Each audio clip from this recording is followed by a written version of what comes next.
Witajcie Łokowicze.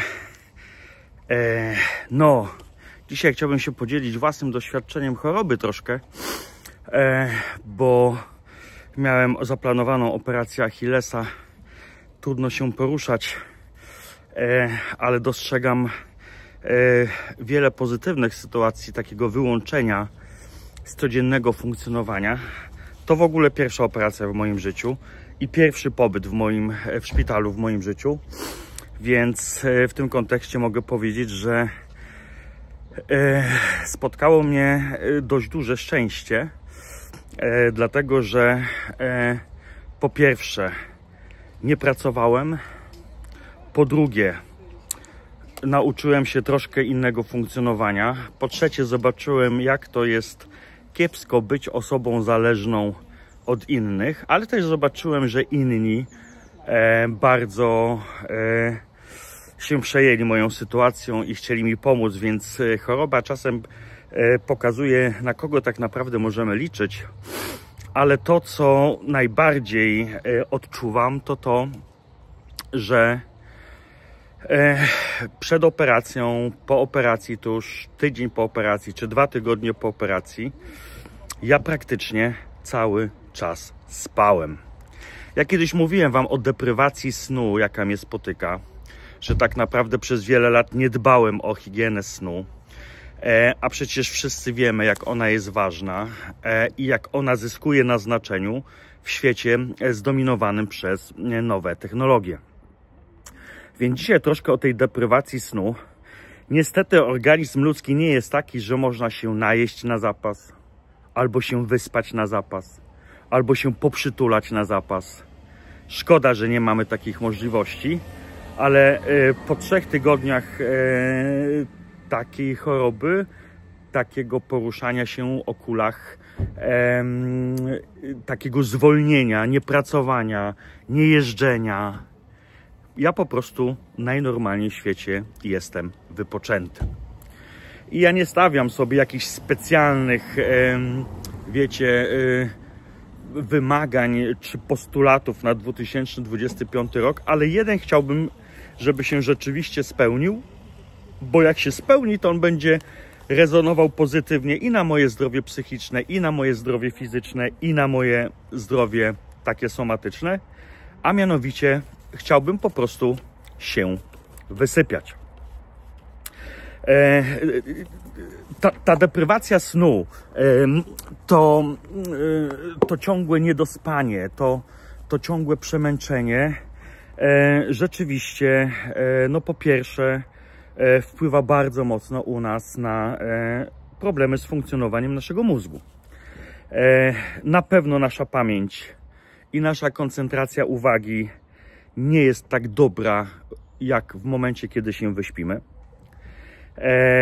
Nie uczymy się tak szybko nowych rzeczy, nie przyswajamy nowego materiału, nie przypominamy sobie tak dobrze informacji, kiedy nasz mózg jest przemęczony i niewyspany. Specjaliści mówią, że jeżeli jesteśmy w głębokiej deprywacji snu, to tak naprawdę nasza zdolność podejmowania decyzji jest też przede wszystkim wydłużona, osłabiona w tym kontekście, że często mamy problem z podejmowaniem słusznej decyzji, a w sytuacjach stresowych albo wymagających takiego szybkiego namysłu, oczywiście my popełniamy bardzo dużo błędów. Więc błędy decyzji, błędy życiowe, impulsywne decyzje to są wszystko to, co może nas spotkać w momencie, kiedy po prostu cierpimy na niedobór snu. Oczywiście jakoś tego u siebie nie zauważyłem na szczęście, ale w każdej chwili może mi się to przypamiętać, a poza tym pamiętajcie, że to, co dzisiaj mówię, może być, że ktoś tak ma z was, ja tego nie mam, albo ja mam pewne rzeczy, których wy nie macie, ale specjaliści mówią, że jeżeli się dobrze nie wyśpimy i ta deprywacja snu jest u nas na wysokim poziomie, po prostu jesteśmy mniej kreatywni. Upośledza nasze zdolności do rozwiązywania problemów i tworzenia nowych pomysłów. Czyli można byłoby powiedzieć, że sen w kontekście problemów funkcjonowania mózgu, on jest bardzo, bardzo ważny. Oczywiście niewyspanie się i sen, a w świecie zdominowanym przez nowe technologie to już w ogóle, zwiększa ryzyko depresji, zachorowań na depresję, zachorowań, doświadczenie kryzysu psychicznego, lęku uogólnionego, że tak naprawdę boimy się, ale tak naprawdę nie wiemy, czego się boimy. Jest to oczywiście związane z zaburzoną poziomem serotoniny i dopaminy, które to, jak się okazuje, mają bardzo duży wpływ na to, jak się czujemy i jak doświadczamy, jak rozwiązujemy naszych problemów, nasze problemy emocjonalne. Deprywacja snu może, a na pewno podnosi poziom kortyzolu, czyli mamy wyższy poziom stresu. Możemy zwiększyć wydzielanie się tego hormonu, co może prowadzić do chronicznego przeciążenia organizmu. A jak dołożymy do tego to, o czym kiedyś mówiłem, czyli kwestia przeładowania informacją, no to rzeczywiście możemy powiedzieć, że jesteśmy bardzo podatni na fake newsy, na dezinformację. Przy tym brak krytycznego myślenia, takiej nauki krytycznego myślenia, której wiele osób w naszym wieku potrzebuje, tego się młodzieży często niestety nie uczy i osób starszych, a dzisiaj tak naprawdę jesteśmy w informacji, w nalewie informacji, w natłoku informacji, też dezinformacji czy fake newsów. Problemy ze snem są bardzo dobrą pożywką do tego, żeby takie fake newsy i niesprawdzone informacje przyswajać i bardzo szybko brać jako pewnik. Osoby niewyspane, jak się okazuje, są częściej bardziej drażliwe, niestabilne emocjonalnie, płaczliwe. Zresztą, jakbyście przejrzeli różnego rodzaju testy przesiewowe związane z depresją, to bardzo często jednym z objawów depresji jest właśnie to, czy zmartwienia nie pozwalały tobie spać na przykład, nie? Albo jak często się nie wysypiałeś w ciągu ostatniego miesiąca. Ten sen przewija się tak naprawdę w większości wskaźników emocjonalnego dobrostanu, czy psychicznego dobrostanu. On jest zauważany nie tylko przez psychiatrów, przez psychoterapeutów, czy psychologów, ale coraz częściej przez pedagogów i to już w przypadku małych dzieciaków, które bardzo często są przeładowane ekranami i treściami ekranowymi i już ta deprywacja snu towarzyszy im daleko przed pójściem do szkoły. Okazuje się, że kiepskie wyspanie się albo niewyspanie się może powodować również określone problemy fizyczne. Czyli cóż, brak układu odpornościowego, czyli jesteśmy bardziej podatni na wszelkiego rodzaju choroby. Rzadziej albo trudniej zwalczamy infekcje, jesteśmy bardziej podatni na wirusy. Okazuje się, że jeżeli się dobrze nie wyśpimy, częściej możemy mieć problemy z nadciśnieniem, z chorobami układu krwionośnego, z zaburzeniami metabolicznymi, czyli kwestia głodu, sytości, czyli może się okazać, że niewłaściwa dawka snu, ta deprywacja snu może prowadzić do przyrostu masy ciała czy otyłości. Zwiększenie ryzyka na cukrzycę. Myślę sobie, że to, o czym teraz mówię, bardzo wyraźnie też mnie dotyczy, bo nie jestem osobą ani wątłą, ani z niskim poziomem cukru i tym bardziej to moje postanowienie, jedyne jakie mam, Maciej, więcej się w 2025 roku wysypiaj, może być dla mnie kluczowe, jeżeli chodzi o moje funkcjonowanie, nie tylko na Uniwersytecie Gdańskim, gdzie pracuję, czy w Fundacji Dbam o Mój Zasięg, która Was bardzo serdecznie pozdrawia. A propos fundacji, to przypominam, że w marcu oraz w 2 terminach w czerwcu prowadzimy wyjazdy weekendowe, detoksykacyjne, bez telefonu dla osób dorosłych. Jeżeli będziecie zainteresowani, to przez Power Walka, przeze mnie, czy przez Mateusza Kuśnierewicza, czy przez stronę Fundacji Dbam o Mój Zasięg, po prostu dowiedzcie się więcej o tych fantastycznych wyjazdach do natury, bez telefonu, z fajnymi ludźmi, do chaty, z pięknym jedzeniem, ze świetnymi warsztatami psychologicznymi, kreatywnymi, plastycznymi. No naprawdę 3 dni odłożenia telefonu komórkowego naprawdę może nam się wielu osobom przydać. Deprywacja snu to również wpływ na zdolności motoryczne i bezpieczeństwo. To nie tylko prowadzenie samochodu, kiedy jesteśmy przemęczeni, niewyspani i kiedy oko nam ucieka. To nic, że mamy coraz częściej systemy bezpieczeństwa w samochodach, które śledzą nasze gałki oczne i mówią: o, pora się zatrzymać, prawda? I zrobić sobie odpoczynek, czy przyjmują dowodzenie naszym samochodem, ale to oczywiście również błędy w pracy, w szczególności w zawodach wymagających bardzo dobrej precyzji, liczenia, skupienia, robienia czegoś. Ta kwestia zaburzenia braku koncentracji uwagi wpływa również na zaburzenie koordynacji, czyli i to widać. Całkiem niedługo będę miał szkolenie, słuchajcie, w szkółce piłkarskiej, jednej z lepszych w Polsce.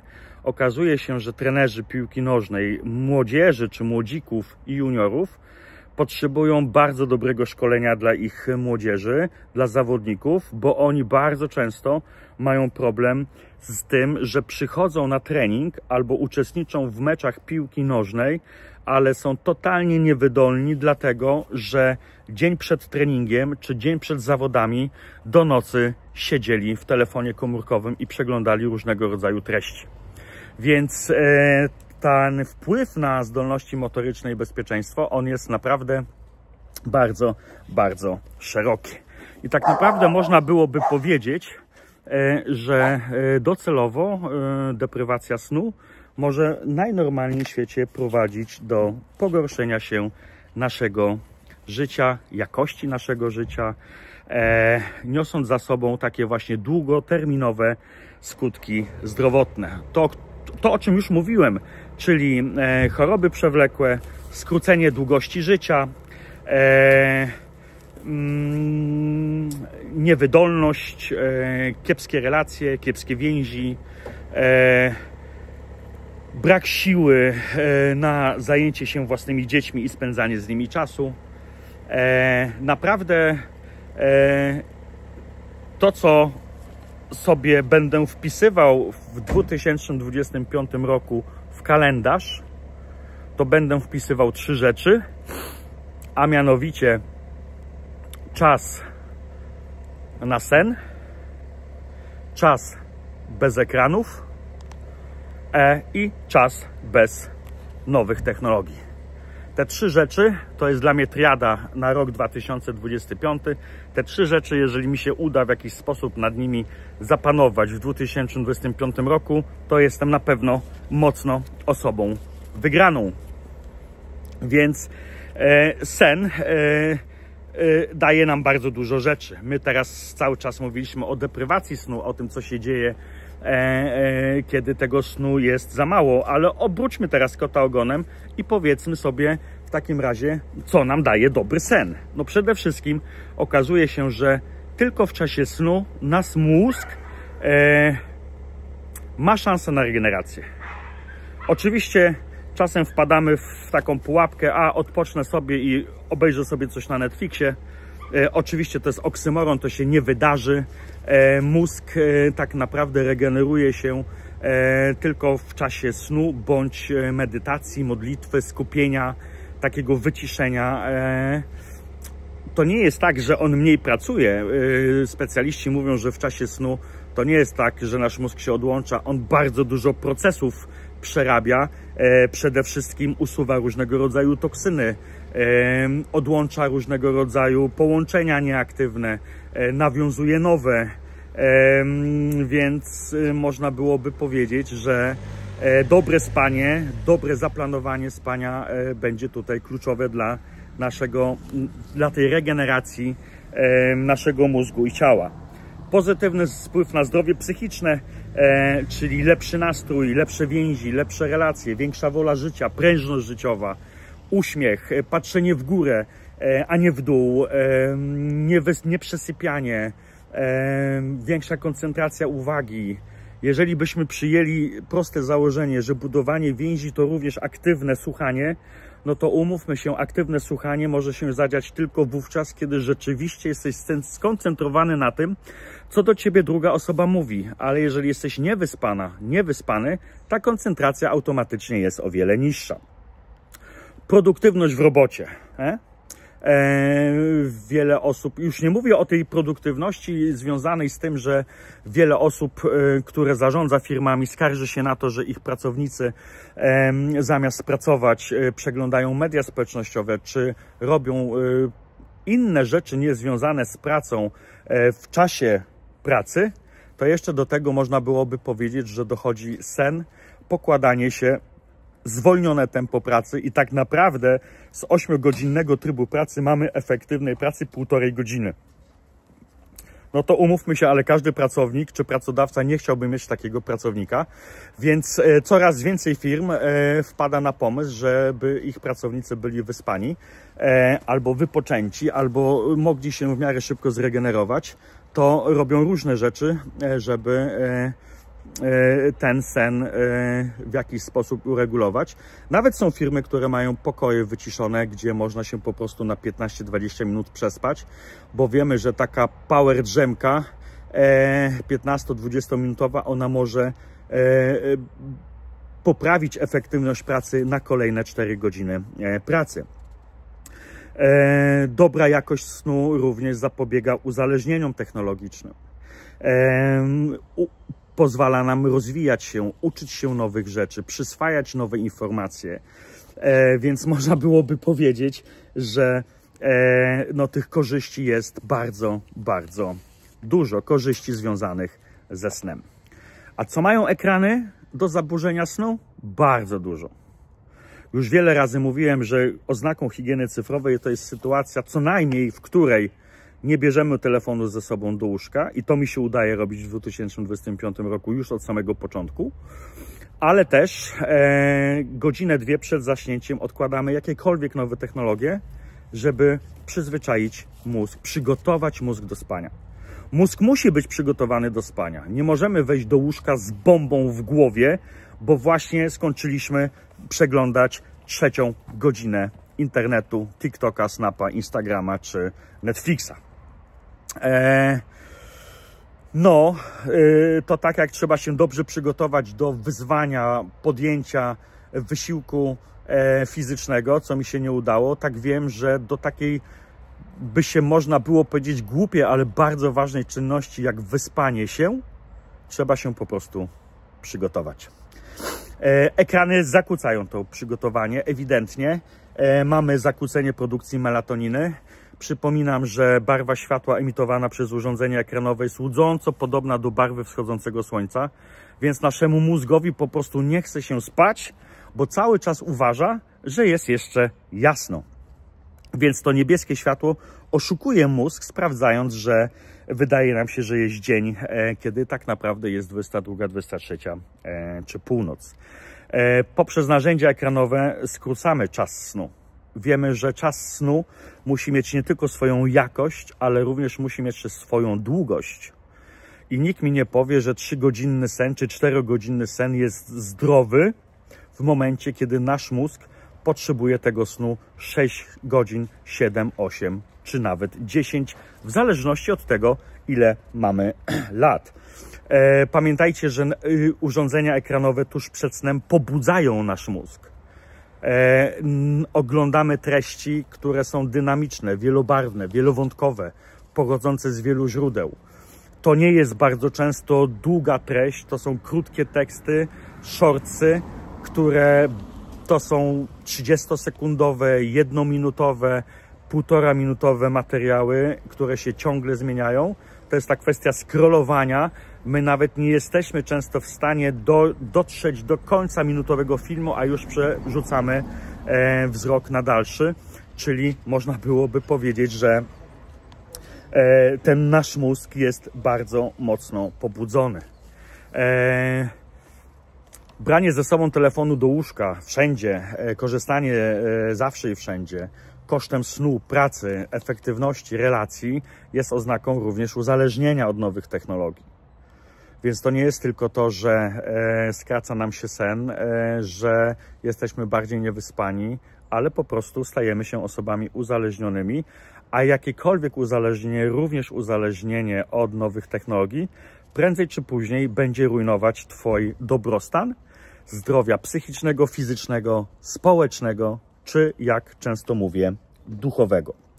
Więc też pamiętajcie, że jeżeli korzystamy z telefonu w godzinach wieczornych tuż przed zaśnięciem, to bardzo często zaburzamy ten świadomy balans, który powinniśmy mieć między światem realnym czy światem wirtualnym.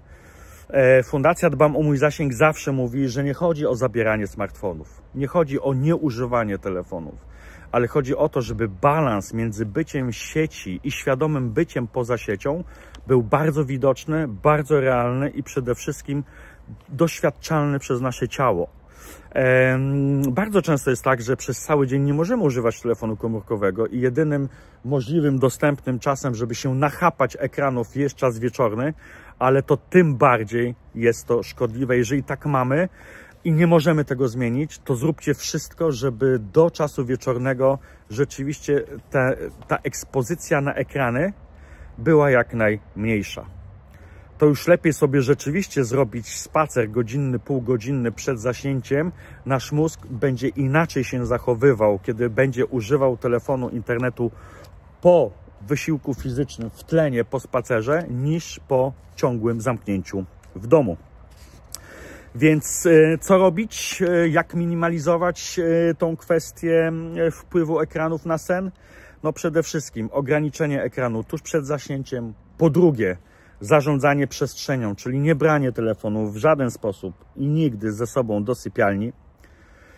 Włączenie trybu nie przeszkadzaj, nie jestem dostępny. Przecież dzisiaj w większości smartfonów mamy takie tryby, gdzie po prostu nikt się do nas nie dodzwoni albo dodzwonią się do nas wybrane numery. Ustawmy sobie wybrane numery, że one mogą zadzwonić o każdej porze dnia i nocy. Niech będzie to mama, tata, dziecko, nie wiem, osoba nam bliska, bo coś się dzieje, a resztę po prostu odetnijmy. Harmonogram snu, to jest to, co mówię. Wpisać w kalendarz, kiedy idziesz spać. Jak często korzystasz z tego kalendarza, to z czasem po prostu... Ja wam to kiedyś mówiłem, jak ja biegałem kiedyś, a intensywnie biegałem, a nawet kompulsywnie biegałem. Ja w niedzielę wieczorem, planując cały tydzień, pierwsze co wpisywałem, to wpisywałem sobie na zielono w kalendarz czas na sport. I choćby skały, zawsze ten czas się znalazł.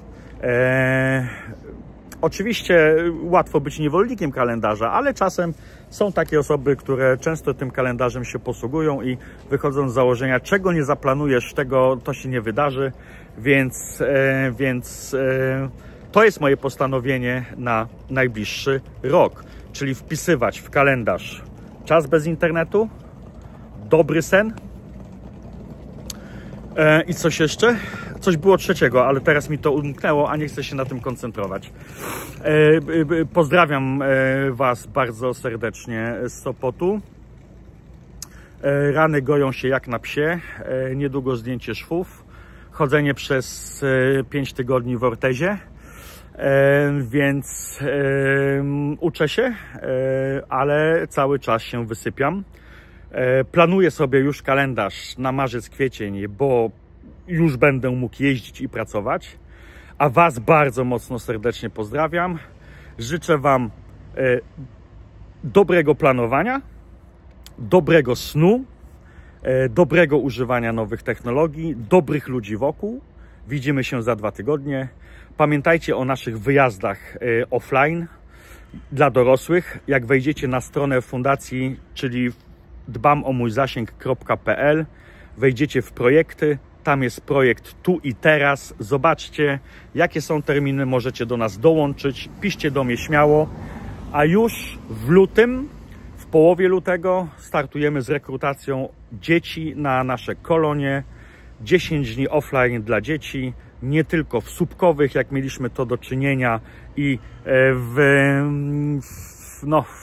w takiej naszym już zwyczaju we wsi Słupkowy koło Tczewa, ale również dochodzi nam nowa miejscowość Murza Sichle koło Zakopanego.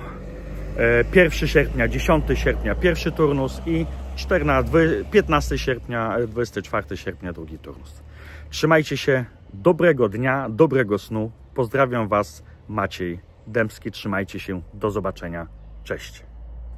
Dzięki za wspólny spacer. Partnerem strategicznym PowerWalk jest platforma MultiLife od Benefit Systems.